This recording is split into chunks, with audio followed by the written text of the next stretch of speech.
been done on a mind-body approach to mental health. This is connected to and run through Nithyananda Hindu University, and I think it's really groundbreaking, and I'm super excited to talk about it. Then Muktananda is going to give an unclutching meditation, which is, this presentation is going to be part lecture and part experiential as well. So you should come out of here both informed and very blissfully relaxed. That will be our goal. If we achieve that, we've met our goals. Then Dr. Aranke, who's a practicing neurologist, who's connected with Nichandeshwara Paramashiva Hindu Temple in Houston, and Dr. Sandeep Pandov, who's a hospitalist connected with Johns Hopkins, Howard County, and Dr. Nirmala Shivaji, who's a urogynecologist at the Women's Health Excellence Center. She's going to talk about women's mental health issues. Then Dr. Patel, who's a psychiatrist who's representing Kailasa, Los Angeles, and also practicing in the community, who's going to talk about mental health and children's issues. And then finally, I'll give a conclusion and a call to action. And for everyone who is able to stay, we're going to have a kriya, which is a technique for stress reduction. That'll be really nice.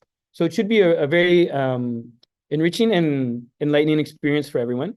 And we're very happy to have you here.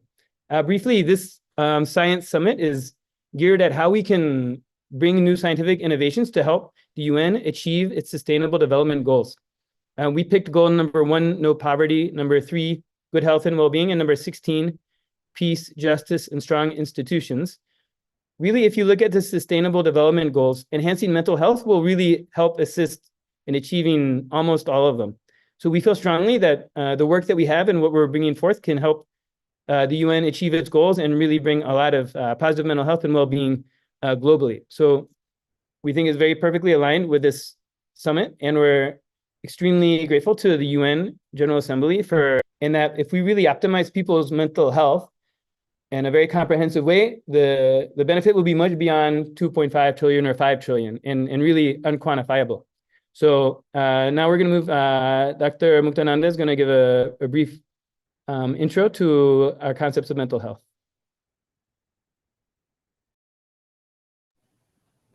Thank you, Dr. Peter Bloom. To emphasize that mental health is not just short-term, but it's also long-term. And part of our presentation today is going to focus on the long-term, right? So there are 3 aspects to mental health. One is treating after the problem has happened, but 2 important parts of it are being preventative and also enhancing mental health. We'll talk about it briefly. Mental health really says that mental health needs to start from, needs to address everybody, and it affects the disadvantaged people the most.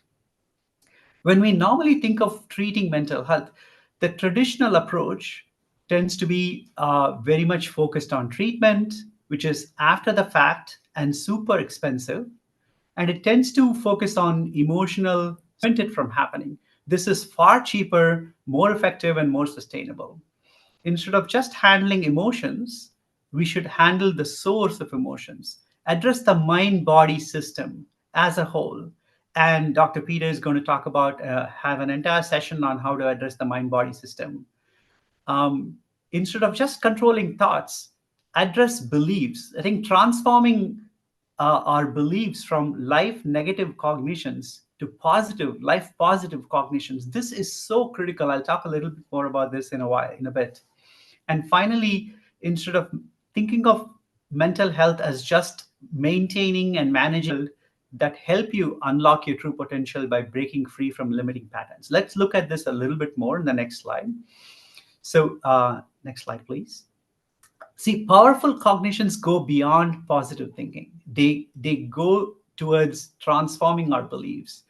Many of us tend to grow up with very limited view of ourselves, not due to our own faults. It's because the world, imagine in a school, a teacher evaluates students. They only have a single way of evaluating students based on their own rubric. If a student does as capable of, but we are capable of extraordinary things. So a powerful cognition would be something that alters how you see yourself. Like the Supreme Pontiff of Hinduism said, we are not human beings striving for a spiritual experience, we are spiritual beings enjoying a human experience. If you look at yourself that way as a spiritual being, then you don't think of yourself equity. Fields of psychology, philosophy, medicine, sociology, of course, mental health is covered very widely through this university. This has been reawakened through our chancellor, who I'm going to talk about in this slide. And this offers thousands of free programs online to the global community. There's a large diversity and a service-based state, contributing to the communities around, and as a foundational enlightenment ecosystem for all the people that are living there. He's also revived many dimensions of Hinduism, the powers of Paramashiva, the scriptures, temple rituals, and lifestyles for enlightened living.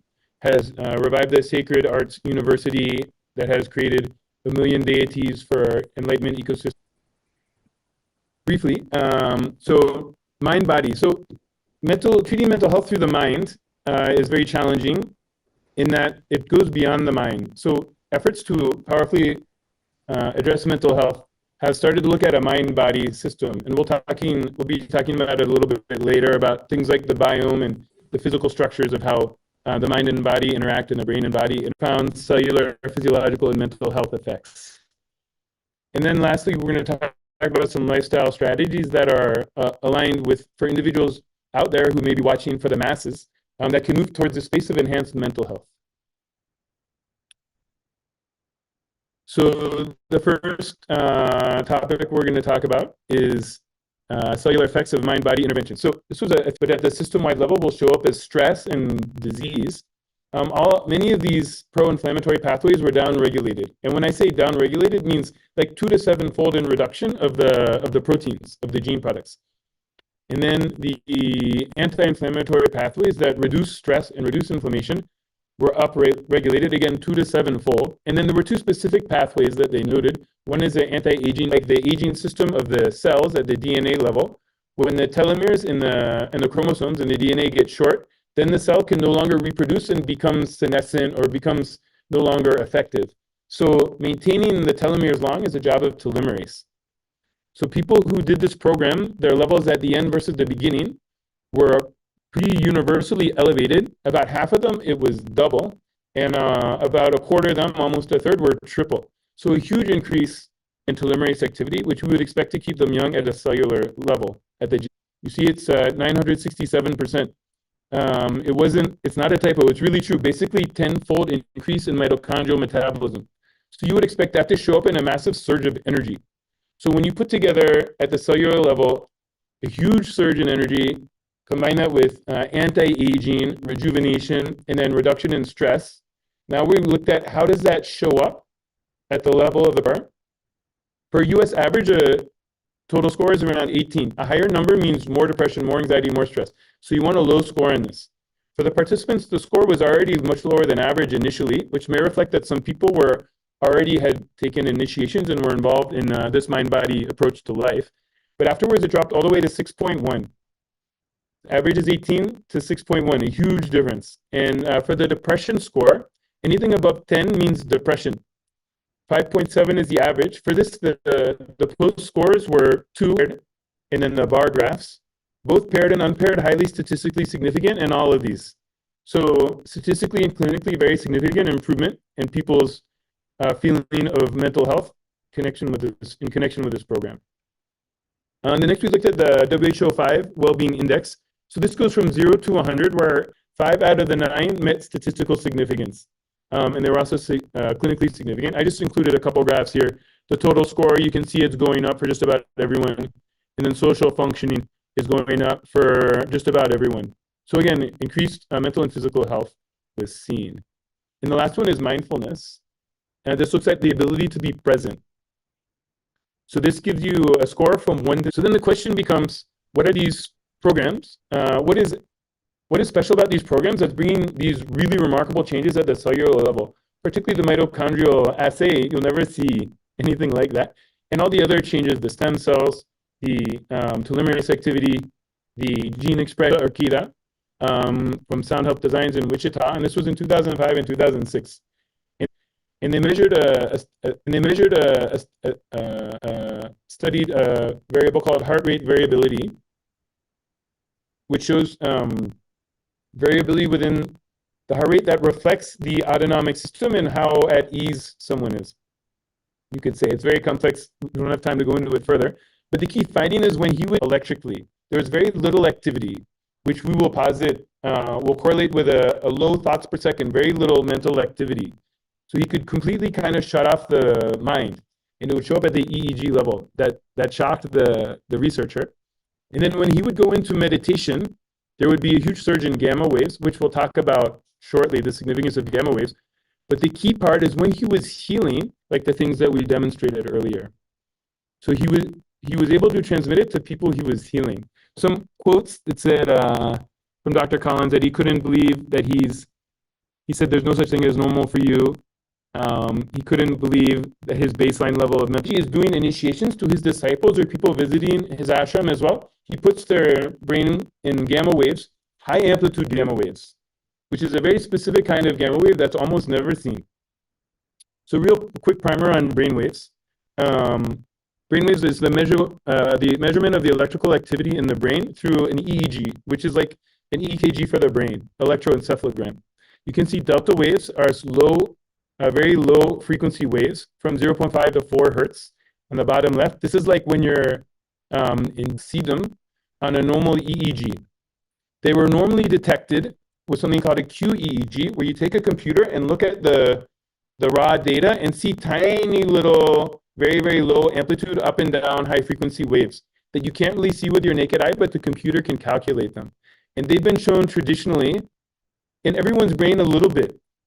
When people have a stroke of insight, like the light bulb goes off, there'll be a little flash of gamma activity, but just for a second, and only when that insight strikes, which you can't bank on, right? It's like can also be created through spiritual activities and mind-body interventions. The last group I'll talk about is long-term meditators. These were Tibetan Buddhists that have been meditating for 10 to 20 years, like their whole lifestyle was meditation. Like monks that would meditate for 6 hours a day, or a huge amount of meditation. This came out in 2004 by Dr. Davidson in Wisconsin, a really breakthrough publication. When they would go into a oneness and compassion meditation, they could go into sustained gamma. That's the only other time that I'm familiar outside of Swamiji and what I'm going to talk about that we've seen sustained gamma. But it was in long-term meditators while they were deep lines, is 1 second. You can see the whole brain is in gamma. And this person can go on and off at will at any time. While they're talking, while they're doing anything, they can just do it at will. They describe intense bliss associated with that, intense oneness. I've also seen another disciple who can do slightly lesser at will, and I've seen a few others that go into a very high beta, almost on the cusp of this, that's extremely atypical. Some lifestyle things, I'm not going to go in detail because I'm over time already. But mind-body consciousness approaches can create this lifestyle in their system. So thank you so much for your listening. I complete for going a little over time. But now we're going to have a beautiful unclutching meditation with Sri Mukta. Thank you, Dr. Peter. What I wanted to say here is that Dr. Bloomfield talked so much about the state of space where let's watch this video briefly. Go ahead, please play.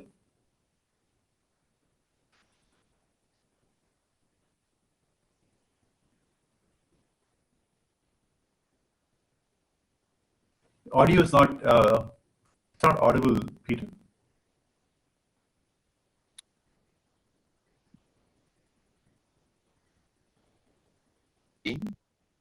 Maintain, fight with, try to destroy,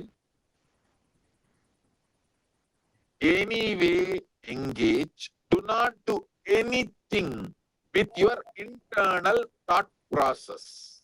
Just unclutch. And I tell you, it will develop. In few seconds, you will see you are not thinking process. You are beyond your thinking process.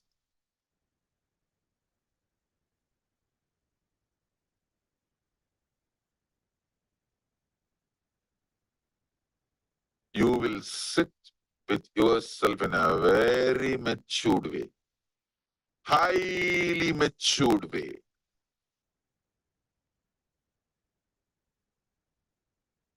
Sit with yourself with highest maturity.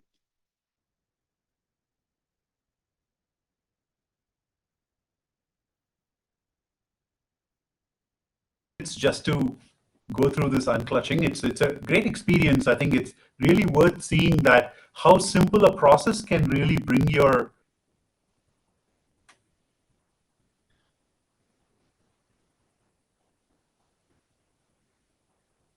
Peter, we're not able to hear the music.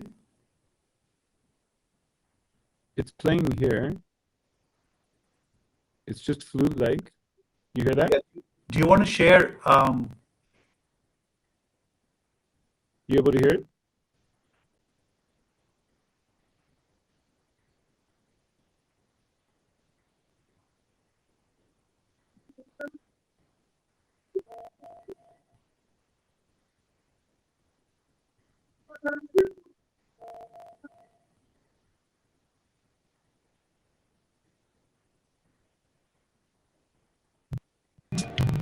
You able to hear it now?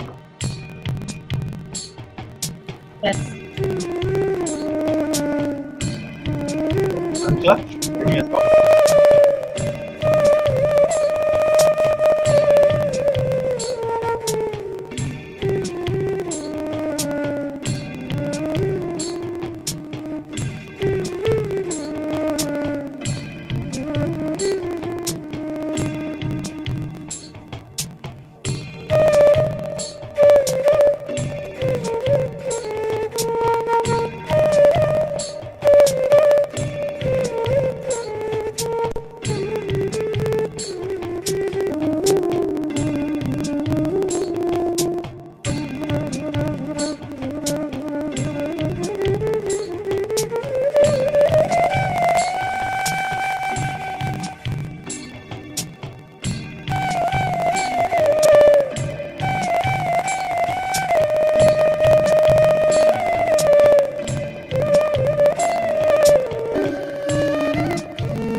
Becomes more visible to you.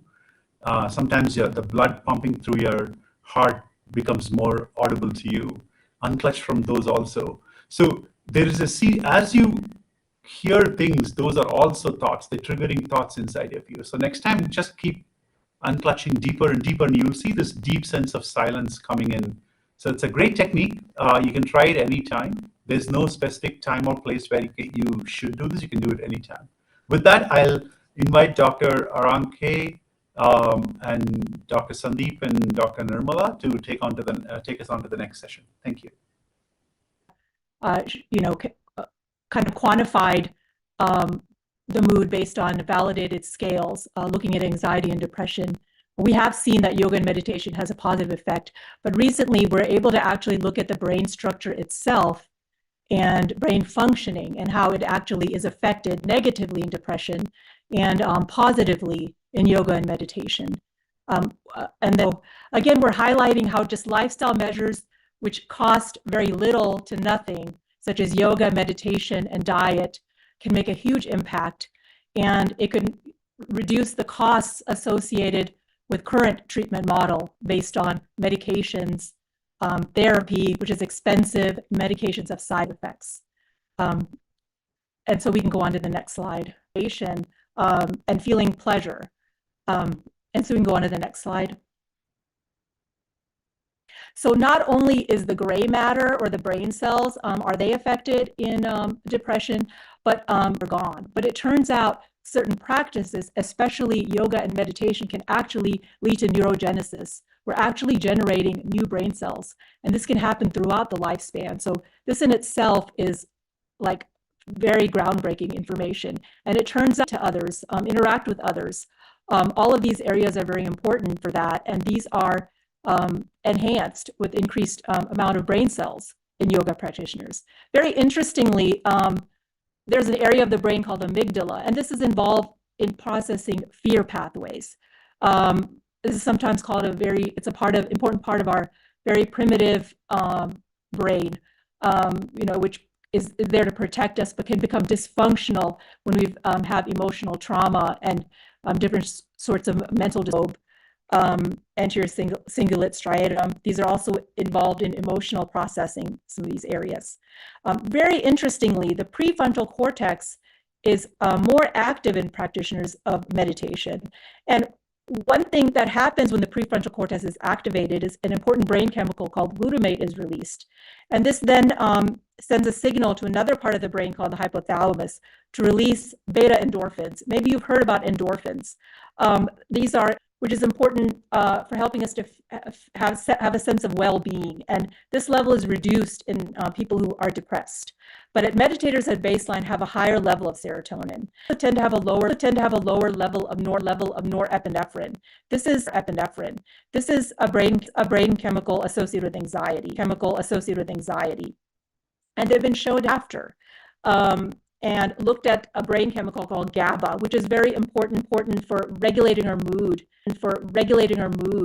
and reducing anxiety. And they showed there was a significant improvement in the amount of anxiety and depression that they were experiencing before and after, to the point where best possible way.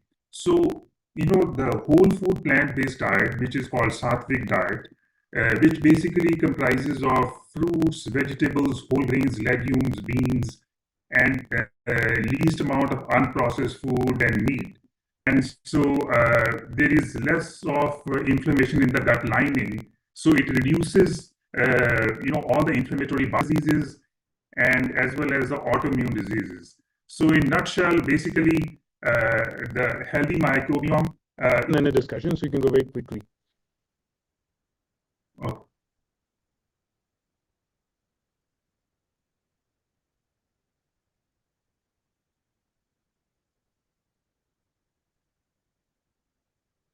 Are we waiting for the video? We're waiting for you to quickly go over this slide. Okay, yeah, so inflammation is higher in some people with depression, But with the animal, the muscles have a capacity to store muscle memory and biomemory. So when the animals are killed, they leave a tremendous pain, suffering. They are not going to say, let the whole world be blissful and die. No. They leave so much of suffering and die that gets recorded in that muscle memory and biomemory. When you eat that, you will fall into depression for a small reason. Your husband late from the office for 5 minutes is enough to make him as a late husband. Some of these lifestyle choices that support healthy gut biome and improve mental health. So in summary, we've seen that the brain physiology, through functioning, structure, chemistry, and gut health are crucial for mental health. And lifestyle changes are critical and sustainable. And objective scientific information now is available showing that yoga and meditation actually expands parts of the brain which are vital for mental health.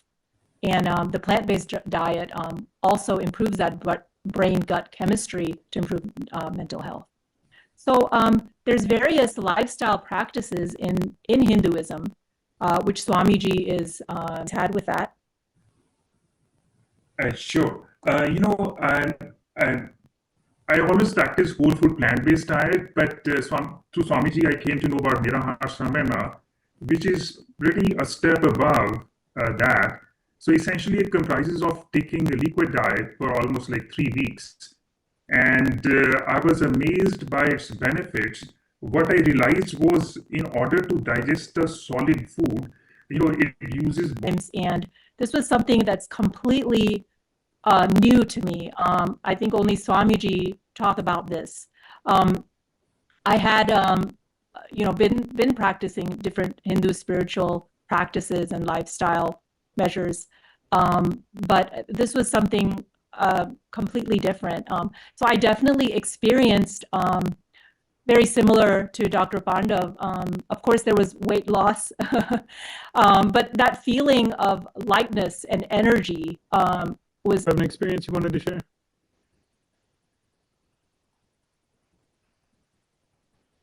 I think you're muted, Mom. Dr. Shivaji, you're muted. Sorry. So sorry about it. So it's other than the other benefits of what you have said, mental clarity, and you're more happier and more lighter and all that. What happened was I used to get every summer allergic reactions. So when I go to the garden, even the lawn, I'm really very bad allergy. So I had to take antihistamine all the time. And it actually affected my work style as well. So it was, I think, about 12 years ago, Swamiji introduced the Narahara Samyama, 12, 13 years ago. The first time I did the Narahara Samyama, has recommended for us. And then Nitya Yoga is a yoga that conceived by Swamiji that has 12 components, 12 aspects of yoga, which is very unique. And of course, other yogas are also part of this lifestyle. And so thank you so much, you guys, for this discussion. We could discuss so much longer. We've met some time constraints. So we're going to move on to the next session, which is a pranayama breathing exercise. Thank you so much. Thank you. And roll your tongue and just put it outside of your mouth just a little bit so that your tongue is sticking out like this. And then deeply inhale through your tongue. And you will actually feel it in your chest, in the middle of your chest. If you don't feel it, like try breathing in a little bit more deeper. Continue doing this.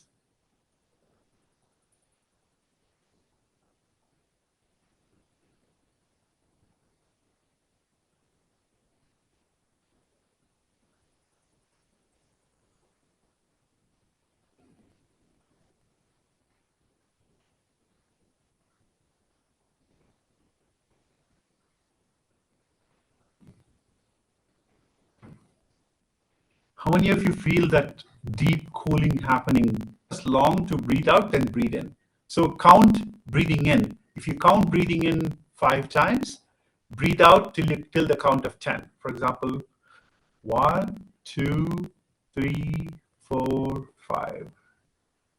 Nostril and breathe out through your right. 1, 2, 3, 4, 5, 6, or 7. That's also okay.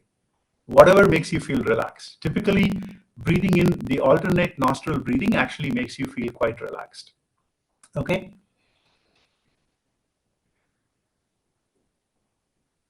Let's move on to the last technique. The last technique is called Brahmari Pranayama. It's an amazing technique to clear your mind of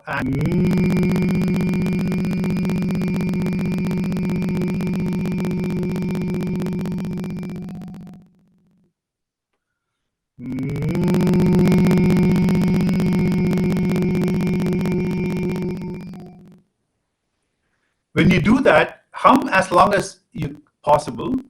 When you take another breath and hum again, very soon you will see that the hum is one continuous hum. You hardly know.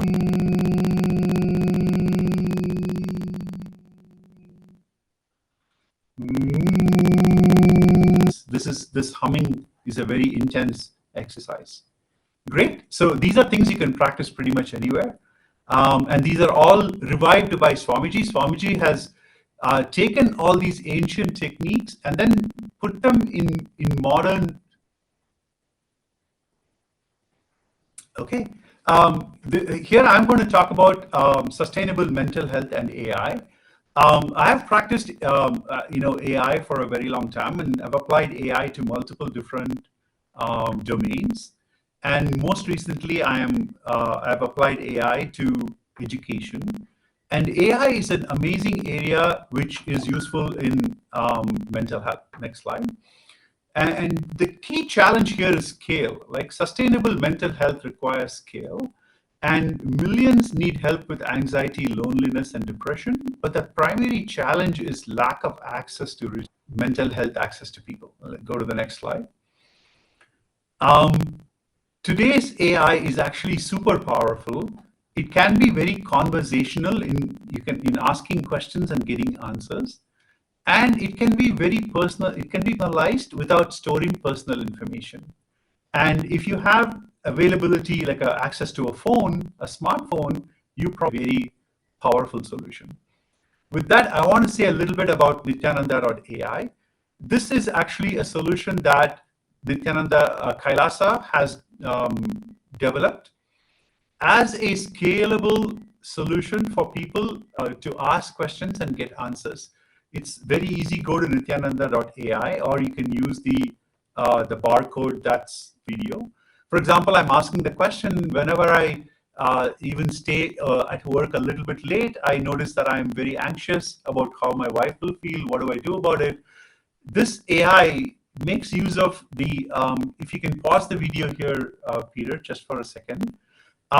It uses the core principles that Swamiji taught in terms of what spiritual principles are from that wholeness perspective. You can actually handle the situation in a much better way. So it's a very powerful message that it helps you understand that you are a whole and you can't divide yourself into different personalities. Can we press play again? The next question is about, I'm just highlighting the different areas. The next question about someone saying, my sister and I are grown up. Whenever I ask myself about facing stress and suggesting yoga and meditation techniques, if you can fast forward this, maybe 10 more seconds. Yeah, so the next example is about, oops, we went too far.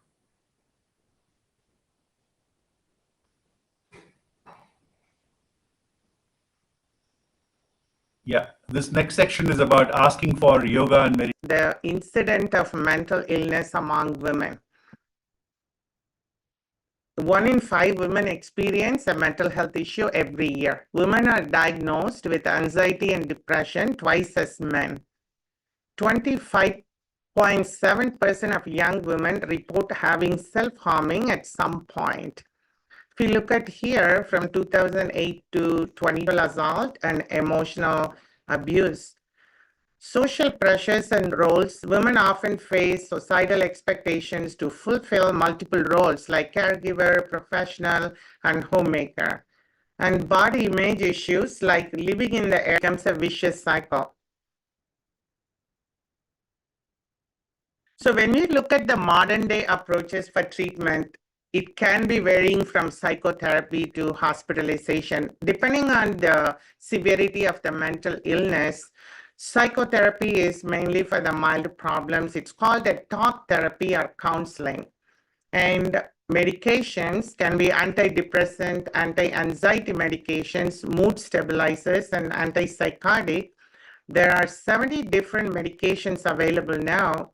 Usually medications change brain chemistry and with many side effects, makes it hard to be compliant.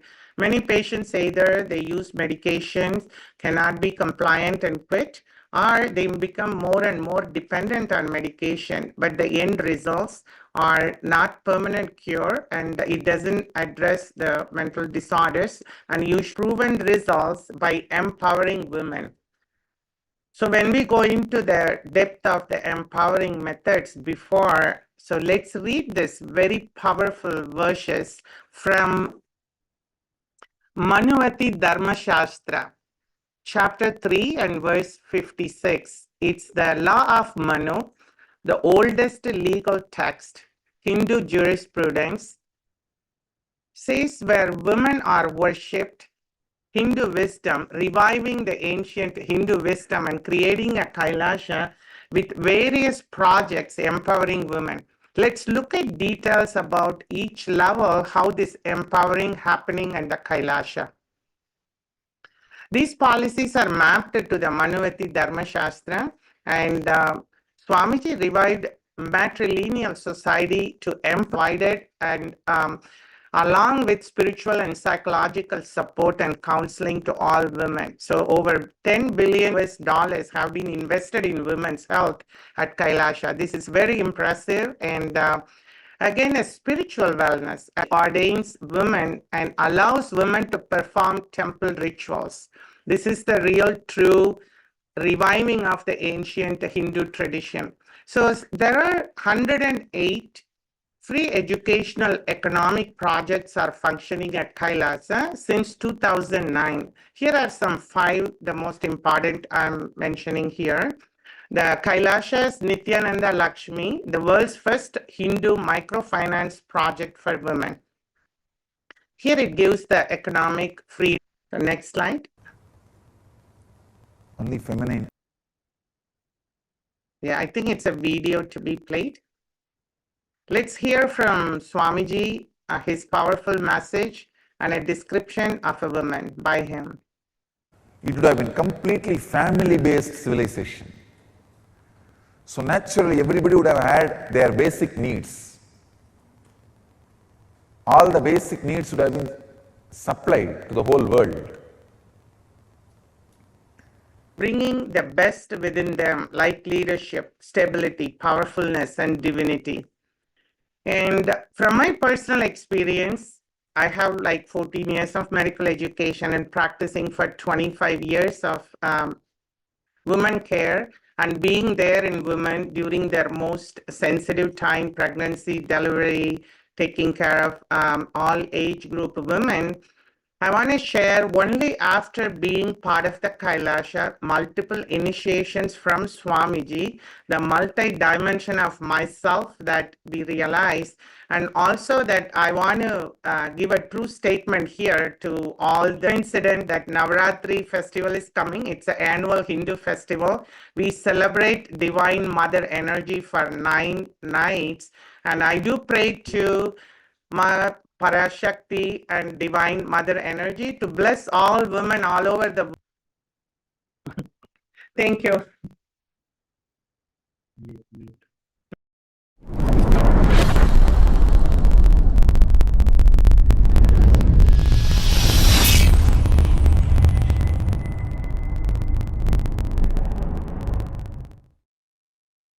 Listen to this sacred secret. Listen. Initially, when you put this idea into you, you will have too much of resistance, anger, guilt, fear, too many things coming out, and powerlessness. No, this is not for me. First of all, this may not be true. Second, no, this is, even if it is true, not for me. No, this may be true for the people who don't have to watch. You will see me in the mirror, then all your patterns are complete. Till you see me in the mirror, do completion with the mirror. Your form will disappear and my form will appear there. Till then, sit in front of mirror and do completion. Understand? This is the initiation I am giving to all of you. Sit in front of mirror. Pen down all these patterns and fears and just sit in front of the mirror and declare simple integrity to me. Start chanting Mahavakya and remember this powerful cognition, today's cognition, patterns and incidents, root incidents, everything. Let all the incompletions melt down, be completely burnt away. You will see in your pure inner space and in the mirror me. Talk about children and mental health issues. Hello, everyone. I'm Dr. Sailesh Patel. I'm a psychiatrist practicing in California. So, as adult and women, children also have unique challenges for mental health. And we have the next slide. So I have here some of the fact sheets from World Health Organization. We'll quickly go over. 1 in 7, 10 to a 19th peers, exploration of identity, and so forth. So can we have next slide? So based on this alarming number, we know that conventional approach have not been enough to address all these challenges. To address these challenges, it is crucial to address it at an early age. and prevention is one of the key component. Supreme Pontiff of Hinduism, Bhagavan Sri Nithyananda Paramasivam, had given solution. It encourages students to travel, discover, invent their own methodologies, and take leadership roles in early life. Can we have next slide? So in next few slides, I have summarized some of the case studies done on students at Nithyananda Gurukul, where Hindu education system is integrated with conventional educational. Here is the result of whole brain activation studies for which Bender Gestalt test was performed. This test assesses visual motor test, measures a variety of capabilities, including comprehension, arithmetic, and visual motor capabilities. And these results showed 50% of students with total English immersion fell into category of genius and very high superior intelligence, IQ score of 120 and above. So it shows very impressive numbers. Next category, intellectual maturity compared to exact in intellectual and mental health and evidence of whole brain activation and high level of thinking. Policies need to change to integrate such education into conventional curriculum. And of course, as I said, more studies are needed for this evidence, but policies to change and integrate this education into conventional curriculum would be a... One who's interested in researching this possibility, this phenomena that I think is available here in ways it's not been described otherwise. We invite you to collaborate with us to participate in research. Of course, we would appreciate funding. As you can see, there's been remarkable research findings, and all the research we've published has been very remarkable, very outside of the ordinary findings, and we're very sure they'll orgy. So we invite policymakers, we invite academicians, and other politicians, anyone, to contact us to see how we can bring this to the world to attain and achieve the UN Sustainable Development Goals and bring higher possibilities of mental health and overall life and potential to the global community. So with that, thank you so much for everyone who came. If you're able... Airflow, thought flow, you have something called energy flow continuously happening in you. In this energy circulation, energy flow, if there is a disturbance in some part, for example, liver, kidney, or heart, intestine, at some part, if different parts of the body. Let us take the example of a water tank. A water tank is a structure which stores water. This water is distributed to different places through the pipelines, which forms a circuit. The pipelines end in outlet taps through which the water reaches the end users.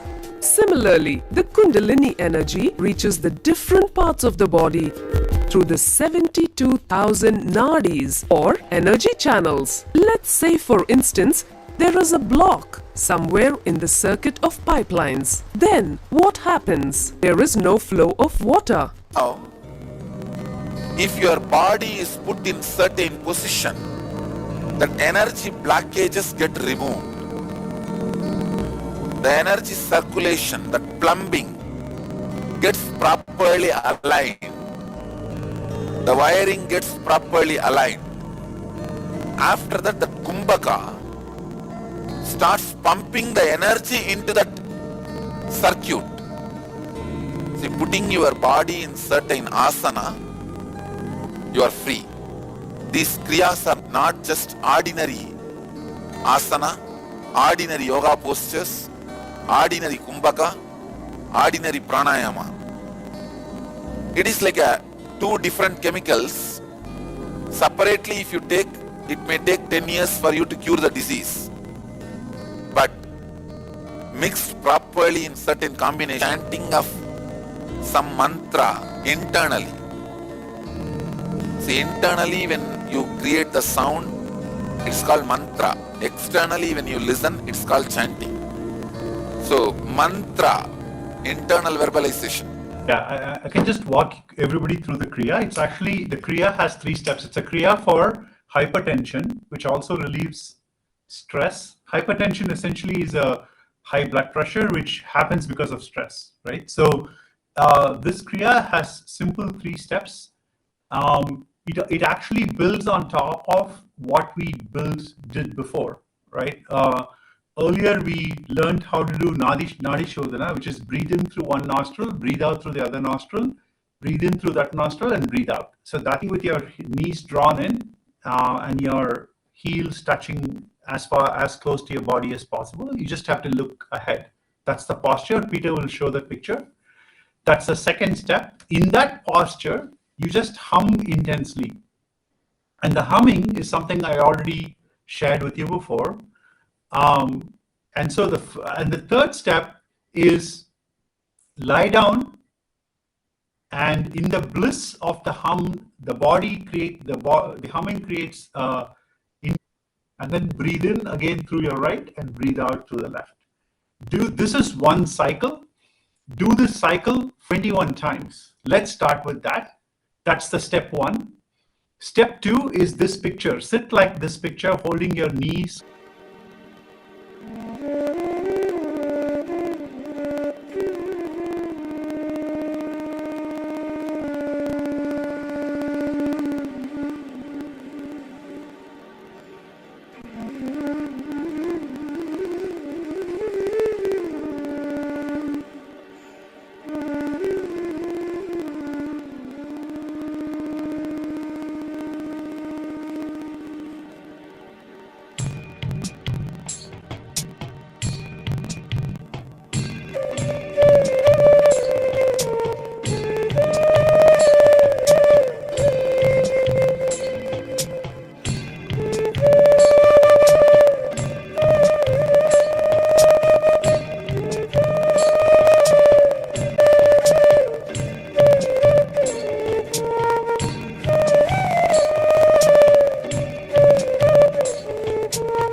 Hum intensely. Just like we said before, just hum intensely sitting in this posture. Let's do this for a few minutes. You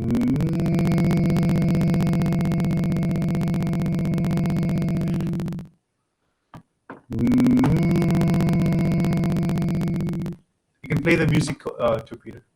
Thanks.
Now, lie down,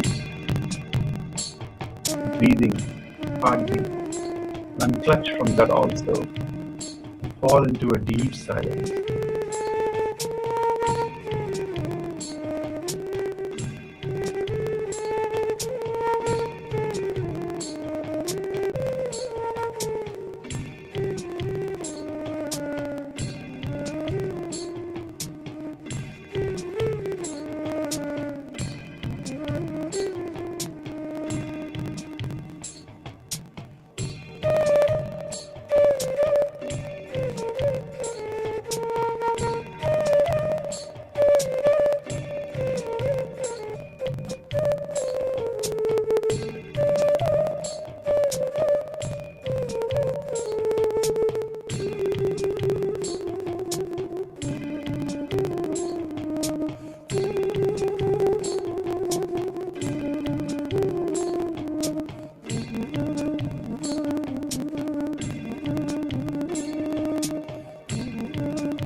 hope you all experienced a wonderful, relaxed experience. Like, our goal was not only to provide you with the science, but also provide you with experiential understanding of what Swamiji is trying to do at a very surface level. I mean, there is a lot of depth to the meditation, mind, body, consciousness studies.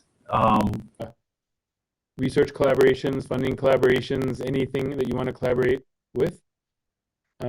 And we really believe that this science will absolutely 100% help the UN achieve their Sustainable Development Goals, and are excited to further collaborate with the United Nations going forward. Thank you so much, everyone, for coming, and have a beautiful rest of your evening.